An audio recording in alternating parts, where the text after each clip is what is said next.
February may be the shortest month represented on the calendar, but it's packed with a great deal of significance, especially for the members of the African American community.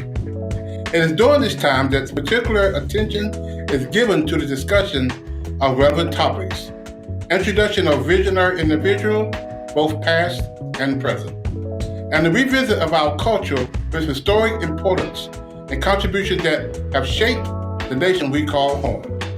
In this episode, we'll take a look at our own organizational history to uncover how Fathers Forever came to existence and examine how our start will ultimately determine the path to our future. We know that many of you are tuning in during your lunch hour, so let's chat and chew while you do.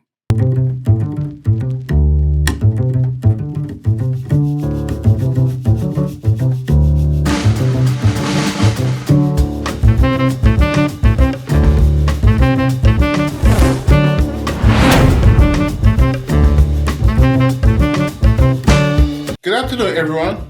My name is Dr. Glenn Warren, the founder of Fathers Forever, and joining me in the studio is our Dean of Students for Fathers Forever University, my co-host, Mr. James Jackson. James, how are you today, sir? Glenn, I'm well. I'm extremely well. We won't talk about each individual day last week, but the weather was just, ooh-wee. Oh, yes. Cold and hot. Cold and hot. So, I don't know if the guy seen his shadow or not, but... yeah, I think he did. I think he was sick. He didn't come out. Anyway, we'll go for it. Yeah. But anyway, it's good to be here. Yes. Last week, Mark, was very excited. How do you think about what did you think about the relaunch? I like it. We've got some additional equipment, and it allows us to have a little more flexibility. And I'm happy that things are going smoothly. Well, we got a big show today, James. So I think we should probably jump right into it. Yes, we do. But before we move there, let's take care of a few housekeeping items. First, to our viewers, we would like for you to follow us on Facebook, like our page, yes, and then share it with your friends. Yes. And for our friends on YouTube channel, subscribe to our channel and activate the notification bell. Yes. And then you will be able to hear anytime we're on the air. Be notified. So, okay. Yeah, they will be notified. Gotcha. And lastly, we want our folks to put something in the chat and let us know how we're doing. Speaking of which, I would like to read a few of the comments we received during last week's episode of our relaunch. James, that's an excellent idea. And we will do that right after this short break. Cool.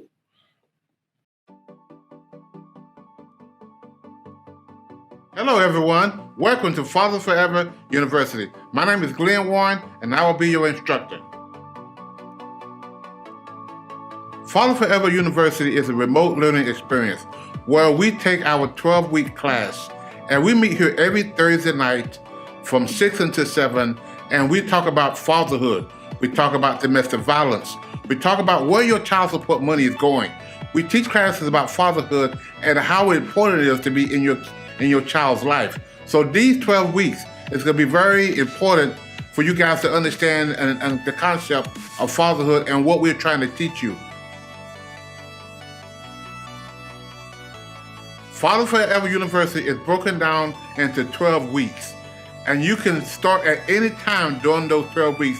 The key to it is finishing those 12 weeks. Every lesson is in lecture format, where you listen to that lecture, and then on Thursday nights, we discuss that lecture. The Thursday night discussion is where your homework will be due. Part of your homework assignment every Thursday night is to one, we're going to ask you the question, what did you learn? And the second question, how am I going to apply what I learned? We also have specific assignments for each lesson in the notes below. This has been an introduction into Fathers Forever University. Now let's get started in lesson 1.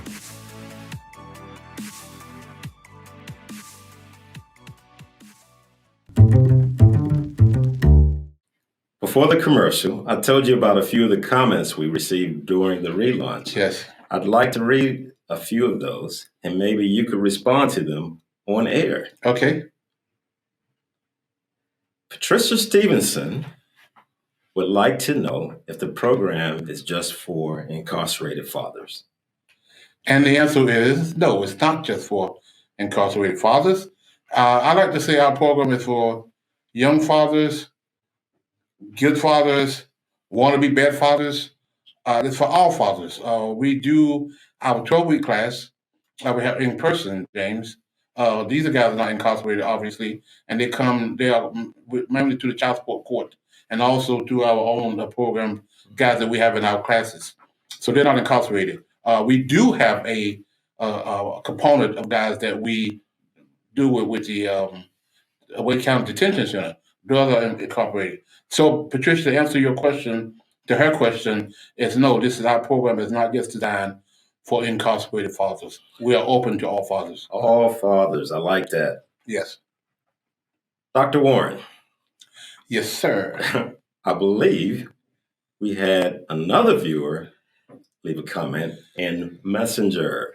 And, that's not a part of YouTube or Right. or Facebook. Right. So perhaps you could tell our audience what that message entailed. Yeah, this particular lady was asking a question about do we have fathers with substance abuse? We struggling with alcohol or drugs or whatever. Mhm. And the answer is yes, we do. Part of our curriculum that we deal, James, we deal with guys with substance abuse. And we talk about a lot of that because a lot of our guys are struggling with substance abuse or mental illness or whatever. So yes, we do. We have something, and we can refer guys to that if they need more help than what we can offer them to. We can refer them to our other agencies that we work with, like Sigma, who work with guys who got some mental illness or some mental challenges as well as some substance abuse. Right. So to answer her question, yes, we work with all men, and we want to. If you know a guy that's struggling, by all means, give him our contact number, and we'll have him call us, and we'll try to find out what we can do to help them. Yeah. And something else is anger management. That's a biggie as well. Yes, yes. But we address all of those areas. All those areas. And finally, I'd like to give a shout out to a few of our viewers. Okay. Mary Rachel Gray left a message for us on the YouTube channel. Okay. She said, "Hi there. Keep up with the good work, Mr. James."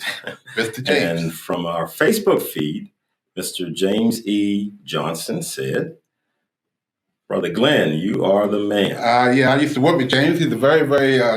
I like this guy. He's very involved in men and on a lot of levels. And then he says, "Thank you, brother." Thank you so much to the viewers who left us comments and reached out to us on social media. Yes. We invite you to keep those comments coming, and we'll do our best, James, to address each one. James, Yes, I've noticed a lot of people these days who seem to question why we need to revisit history. But there's a saying that says, those who fail to study history are destined to repeat it. Our people know better than most that history hasn't always been kind to us, which is why it's important that we keep our story as told by us in the forefront of people's minds. In doing so, we don't run the risk of our stories being watered down or in many cases rewritten altogether. The truth must be preserved at all costs. Anything less would be a travesty and a disservice to the men and women who came before us and those who will come after us. James, although we may have heard the truth a million times, there's always somebody who this is the first time they're hearing it. True, very true. Are you a student of history, James? I would like to think so. We had to study history in school. I'm thinking of high school, probably early college as well. But they don't always talk about Black history. Right. And that means we have a job to do. We need to talk to our own family members and start there. Somebody might say, well, Black history. Oh, yeah, you can start there with your family members. Let them know the events that happen in their grandmothers, grandfathers, great-grandmothers, great-grandfathers' lives, the things that they encounter. Yes. And as we move forward from there, then we can broaden out to our community some things that happen. It's sad to say right now there's a certain governor, I won't call any names, but he's banning all of that. The history books and African American history, and even some of the current history. That's a sad sight, So that means it's even more pertinent that we give rehearse information to our children. And it doesn't even have to be children. It could be our siblings. It could be nephews, nieces. We need to spread cousins, the word of, okay, it's not going to be taught. We can teach it, though. Right. And we teach it the right way. It won't be rewritten. I guess that brings us to our next topic, James, for today. Mm-hmm. We have history, too. Yes. And you know what? We'll get right into it, but after this quick video. All right. News that's happening where you live. WRAL News. Coverage you can count on. Saving our children one father at a time. That's the mission of a nonprofit called Fathers Forever. Tonight we introduce you to the Raleigh dad who founded the organization. In this week's Living the Legacy report, Michelle Marsh explains how he's helping men who face jail time shape their own legacy. Many of the men in this program risk going to jail for not paying child support. The court system offers them a choice: time behind bars or time in the classroom where fatherhood is the focus, a lesson that will last for generations. It didn't take you overnight to get here, and not going to take you overnight to get out. 90% of our guys, they want to be fathers. They want to be good fathers. They've got some barriers. They got some criminal records. They can't find a job. But when they find a seat in the classroom with Glenn Warren leading the lesson, this is where the transformation begins. You still can't blame other people for your decision. And then once we get them to understand that, now we try to help them try to recover from their bad mistakes. A lot of lessons that I teach these guys is stuff that I got from my father. Archie and Magdalene Warren would be proud. The kindness, love, and respect that Glenn Warren witnessed growing up provided a perfect model for him. He was the strong one, but my mom, she was there too. She bent, but she didn't break. Other lessons about hard work and responsibility come from an unusual source. Which I use my father's obituary as one of the handouts. 10 years after his death, Archie's legacy lives on, proving what it means to be a father forever. What are your kids going to say about you? What are they going to say? My father gave me the tools to succeed in my life, or they're going to say my father was a rolling stone. After Warren separated from his wife, he ended up with the kids. He raised all three of them. I was a single father, and I know the struggles of single fathers. And he knew how to be a father because it was modeled for him for many years. So with each graduation, each certificate proudly displayed, lies seeds of hope that for each man who joins the program, his sons and daughters will learn what it means to have a father forever. We want to present you with the WRAL Living the Legacy Award. Thank you very much. I really appreciate that. Did not know that was coming. Congratulations. Thank you. Fathers Forever is a 24-week program. It has touched the lives of more than 350 men over the last 3.5 years. Michelle Marsh, WRAL. It's hard to imagine that story was covered 7 years ago, but it's 2023. And here we are. I know that you have touched on this subject in previous episodes, but Dr. Warren, why don't you tell us how Fathers Forever came about? Well, James, you got a couple hours? Well, we won't do a couple hours. I'll kind of dive down a little deep dive. And yes, we have covered this in the time before, but as we said earlier, sometimes maybe somebody else first time hearing this. Right. But Father Forever really started, James, on a napkin. I was having dinner with a friend of mine, and I began to tell her about this vision that I had to helping fathers who are struggling with child support and not being a good father. And I kind of drew out on a napkin the whole vision. And James, we still have that napkin today. Okay. Yeah, we got it. We got it framed up, and you go back and read some of our newsletters. You'll see it on there.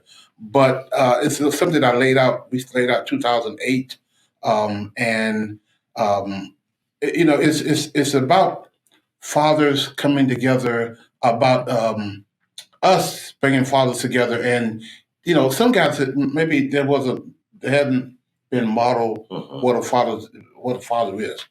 And growing up in my life, as you're watching the video, my dad was a part of our life from the time I was remembering as a child until he passed away. Right. So I know what it is to have a good father. I've been there, seen that. I got the T-shirt, wore the T-shirt very proudly. That my father showed me, modeled to me, how to be a father. Yes. And so a lot of men didn't have that, so they struggle with that. Right.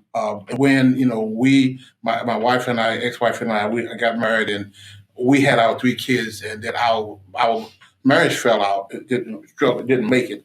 But our kids, I wanted to make sure I was a part of their lives. And at the time, I became the custodian parent. It was agreed upon by both of us. She was very much involved in the kids' lives. She paid the child support. She saw the kids on a regular basis. She was their mother, and still is to this day. Right. And we got a good relationship now. But I was the custodian father, and so I had to model to my kids what it was to be a good father, right, and how to be a good father. And so Father Forever kind of started out of that. Because I worked for the county as a social worker, I've seen the devastation of people who come to our office that was struggling with fatherlessness.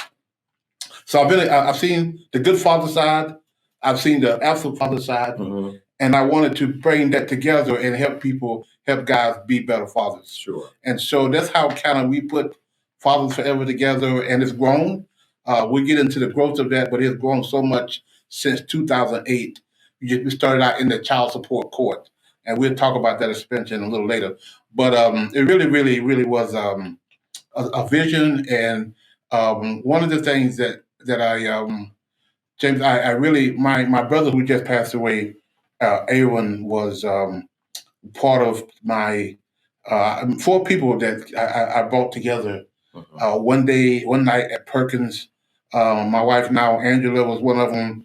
My sister Carol, Aaron, and myself. We sat down at Perkins and we talked about Father Forever. And I told him what I wanted, my vision, what Father Forever was about, and how we was going to bring it together. And we, 14 years later, is still standing. And I'm very, very proud of what God have allowed us to do in the community and helping raise these fathers to be the best father they could be. Well, Dr. Warren, I met you in 2015. So, and we were working jointly on another project. Yes. Which, and that project was to help people in addiction. Right. People who were seeking support from their addiction. And you were a stand-up organization then.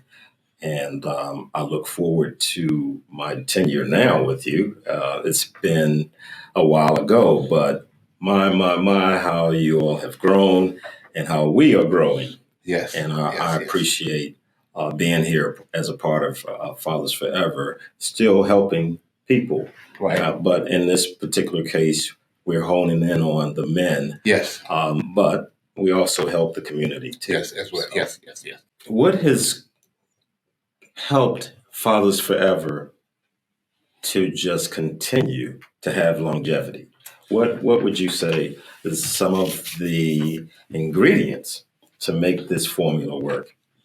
Well, James, I didn't mention this earlier, but I talked about the 4 of us got together in Perkins, but we met for a whole year. Okay. In Golden Corral every Monday night for almost a year, putting this curriculum together, building a strong foundation, creating a curriculum that I think have been very effective. And so one of the reasons I think it's been around for a while is because it's very effective. Our curriculum is very effective. Our program is very solid. We have some very good people working with us and been working with us from day one. And so and we get results. That we get calls all the time, about guys who are calling us back, thanking us for putting them on the right path. and getting them started and back into their kids' lives and doing those things. And a few years ago, James, we was asked to start a transition homes, and that really took off. Um, and now we have 5 transition houses in Wake County with 38 beds of men who are formerly incarcerated. They come to us and we teach them fatherhood and help them find jobs and help them. So we are growing and we are leaps and bounds, and I think it's because of the foundation that we've had. We are a spiritual organization. God is our rock and always has been. So I can't take all credit for our success for myself. It's because God's blessing has been upon us. Sure. And though we've had some enemies, we've had some people who have come against us. If God be for us, who can be against us? That's what the Bible So says. I'm really, really thankful for the hand of God on Fathers Forever and for our ability to impact the community and get the results that we're getting. So I'm very proud of the work we do. So it appears, though, you've been able to add one component after the next. It's like laying bricks. You put one brick up here, you continue with another brick, and pretty soon you've got an organization that's sound. Yes, It's sound. yes, and that's what happened. We have expanded. We started out with that first video that we seen a few minutes ago, the one about legacy, which is another class we talk about. That was in our. We started out with a little building, a little room, and a little building, and that my friend Bishop Harvey Spencer, Greater Love Church, off of Crabtree Boulevard, gave us a little room, that room that we was in. Right. It was a little room that he allowed us to knock the wall down to make it a big room. And then we had 4 or 5 little offices around there. So he allowed us to get those. So we had like a little suite upstairs. And he stayed there for 2 or 3 years. And then we moved to another building on Glasgow. The building got bigger. And then I think that's where we met you at, and you was working with us. And then we got this building that we are now, was twice the size of that building. And we're looking, James, to expand our office space here. We're going to still be here in this location, but we're looking to expand in the next couple of months and get some more offices. So I'm very thankful for what we've been able to accomplish and the impact that we're making in people's lives. Sure. Well, I know we've had graduates that have completed the program. Yes. But I would like to know, are there any individuals who completed the program, but they are now working with Fathers Forever? Can I at least tell us about that situation, or is there such a situation? Yes, James, I'm glad I'm so proud of these guys. We've had over 200 guys, 300. I'm not sure the number, between 250 and 300 guys who have come to us from DPS, Department of Public Safety, who now have changed their name to another agency. But these guys come to us for 120 days, and we help them find jobs. We help them find better housing, permanent housing. We do a lot of classes of substance abuse, mental illness, refer them out. And so we have 4 guys, James, who have came to the program, who have completed the program, and now they're working for us. Jamie Williams was one of the first ones. Jamie took care of the program 3 years ago.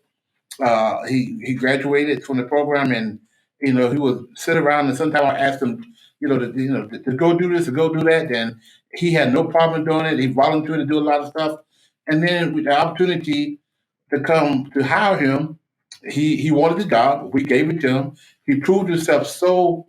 I mean, I can talk about Jamie all day. He's been so he's working with us now. Mr. Neil White, another guy who came for us. He's one of the residence managers now. He's been with us for over a year. He graduated through the program, hit the ground running. We offered him a job. He wanted it. He took it. And then Mr. Johnson.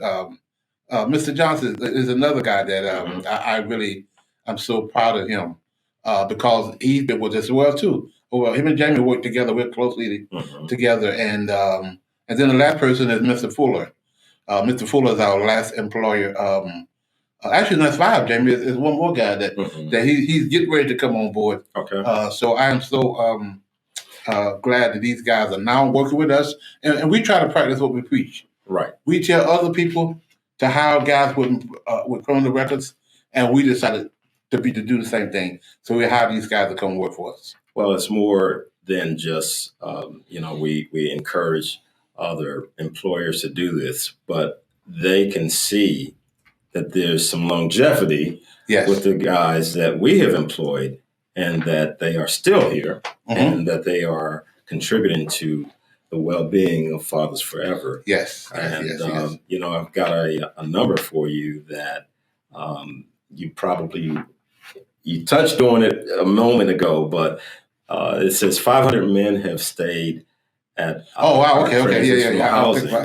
since 2017. Wow. 2017 to today, 500 men. Wow. And that's a good number. That's a good size. They have come to the program, and again, some hit the ground running, and some of them, obviously, we can't, some people are not ready. But, a lot of the guys are ready to get on with the rest of their lives, and we really are proud. And so, James, that's some of our history.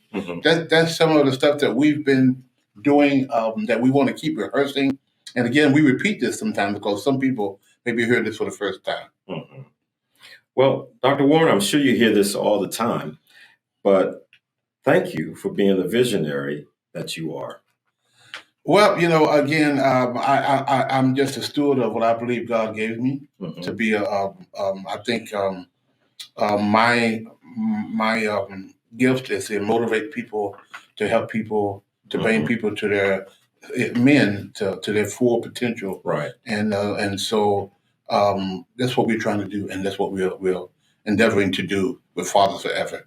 And so we're going to keep doing what God called us to do, and until we can't do it no more. Absolutely. As someone who's been working closely with Fathers Forever University, and being able to see the organization's history, it's interesting for us to not only understand it from, or at least for me, from my perspective, but also for what others who have never heard anything about Fathers Forever, to be able to receive their perspective too, so that we can continue to make this progress and make Fathers Forever work. Yes, I agree, James. It's important that we never grow complacent, because there's a whole lot of work to be done. So, Dr. Warren. Yes, sir. Can you tell our viewers when the next set of classes are slated to begin? Well, James, the way our classes roll, we never stop classes. We have classes. It's a 12-week curriculum. We have, I know that video said it was 24-week. That was a little bit off. We have narrowed it down to 12 weeks, because that statistic says that's about how long programs should be. So it's 12 weeks. And so our class is like it's called a roll-on continuum curriculum, where the guys can start anytime. So our classes, we stop for holidays and vacations, but every Monday night, our classes roll. And if you start, a continuum curriculum means all classes, every class stand by itself. At the same time, together, it creates a 12-week cycle. So one guy could be on chapter 12, number 11 class.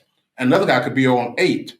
So if you don't start at class number 8, you go 9, 10, 11, 12, 1, 2, 3, 4, 5, 6, 7. By the time you get back to 8, you have completed the cycle. Right. So that's why anybody can start anytime they want to start. Again, each class stands alone, but at the same time, it's a continual curriculum. And you don't graduate until you completed all 12 classes. And guess what? They got to do 12 homework assignments. They got to do 12 homework assignments. And this year, we're going to have even more work, because it's not just because we want to give someone work. It's also to show you that you have a buy-in into this curriculum. Right. You're going to earn the certificate. You're going to earn this. You're going to when you leave us, you're going to have some knowledge. And what you apply or not, that's up to you. Right. But when they leave us, they have knowledge. to be better fathers, to be good fathers. So that's why we require them to come to classes, 12 classes, to do the homework assignment. Our textbook that we've written, it's going to be in the second edition because we've added another section to the textbook. Right. There's some things that they're going to have to do that they can do with their kids that we put in there. So our curriculum is our textbook, and we're very proud of that. That's at a distance, again, our curriculum was put into a textbook called I Am a Father Forever. Yes. And that's a textbook that they use. And so the classes is ongoing, and we're very proud of it. And our curriculum works, is very practical. And so the answer to your question is our classes are ongoing. I already knew the answer to that. I was hoping that you knew the answer. Well, we certainly appreciate you, our viewers, for spending your lunch hour with us. You could have been anywhere else doing something else, but you chose to spend that time with us. Mm-hmm. And if you didn't find your lunch filling, hopefully the knowledge you learned this week was mindful, which we know. Yes, I'm pointing to the mind. Be sure to leave comments with us. Let us know how we did, and if there are any topics you would like for us to discuss. Please make mention of them. Drop a line in our chat. You can always send an email. And if there are any guests you'd like for us to bring on, just let's make that happen. Yeah, absolutely. If you would like to be a part of the show, please visit our website at www.afatherforever.com. Or call us at area code 919-779-9905.